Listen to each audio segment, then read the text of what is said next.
अक्सर लोग आत्मा और जीवात्मा को एक ही समझ लेते हैं, लेकिन आत्मा ईश्वर का अंश है, जिसमें ईश्वर के सभी गुण विद्यमान हैं।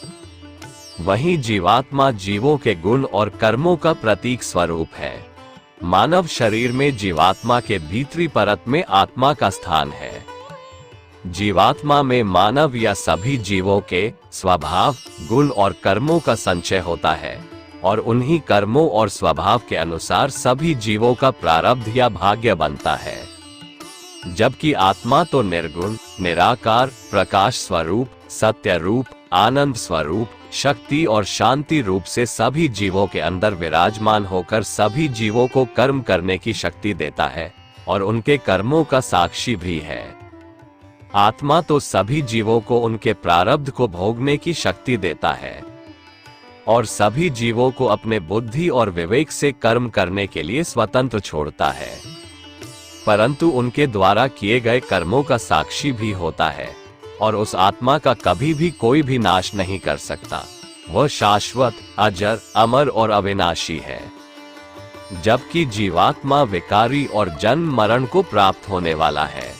लेकिन जब जीवात्मा विकार रहित हो जाता है तो उसका अस्तित्व मिट जाता है और वह परमात्मा यानी कि आत्मा में मिलकर एक हो जाता है। यह आत्मा ईश्वर का एक अणु अंश है। जिस तरह अग्नि के एक छोटे से कण में अग्नि के सारे गुण होते हैं, वैसे ही जीव के अंदर भगवान के अंश आत्मा में भगवान के सारे गुण होते हैं। जैसे अग्नि का एक छोटा सा कण अनुकूल स्थिति मिलने पर अपने पूर्ण और विशाल रूप में प्रकट होता है, उसी तरह जीवात्मा के सारे विकार मिटने पर आत्मा भी अपने पूर्ण रूप में प्रकट होता है। जीवात्मा में जीव के ईर्ष्या, द्वेष, राग, काम, क्रोध और अहंकार रहते हैं, जो जीवात्मा को बंधन में बांधे रहता है और इन्हीं के वश में होकर किए गए कर्मों से बने प्रारब्ध को भुगतने के लिए बार बार अलग अलग रूपों या योनियों में जन्म लेना पड़ता है।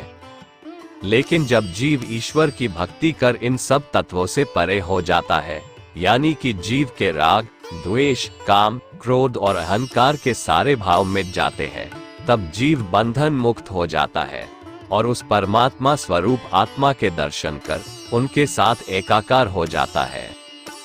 उद्धव जी ने भगवान श्री कृष्ण से यही प्रश्न किया था कि जब आत्मा का जन्म और मृत्यु नहीं होता और आत्मा सभी जीवों में है, तो इस संसार में जो जीवों का जन्म और मृत्यु होता है वह क्या है?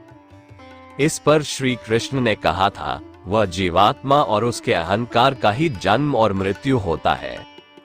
जब किसी भी जीव की मृत्यु होती है तो आत्मा तो भगवान में मिल जाता है और जीवात्मा अपने किए गए कर्मों के अनुसार बने प्रारब्ध को भुगतने के लिए फिर से नए शरीर या नए योनि में जन्म लेता है। उस शरीर में फिर से भगवान अपने अंश आत्मा के रूप में साथ होते हैं। भागवत महापुराण में भी एक प्रकरण है कि जब कपिल मुनि ने विराट पुरुष की रचना की, तब उन्होंने उसे जीवंत करने के लिए उसमें सभी तत्व की स्थापना कर दी, लेकिन विराट पुरुष जीवंत नहीं हुआ।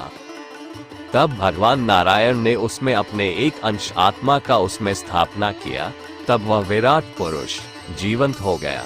तो इस तरह आत्मा और जीवात्मा दोनों अलग है और ईश्वर आराधना कर जीवात्मा के मोह, माया आदि विकारों के बंधनों के टूटने पर आत्मा का दर्शन मनुष्य को अपने ही अंदर होता है और यही ईश्वर दर्शन है और यह केवल मनुष्य शरीर में ही हो सकता है। बाकी के जीवों के सारे शरीर केवल कर्मों के भोग भोगने के लिए होते हैं। धन्यवाद। शुभमस्तु।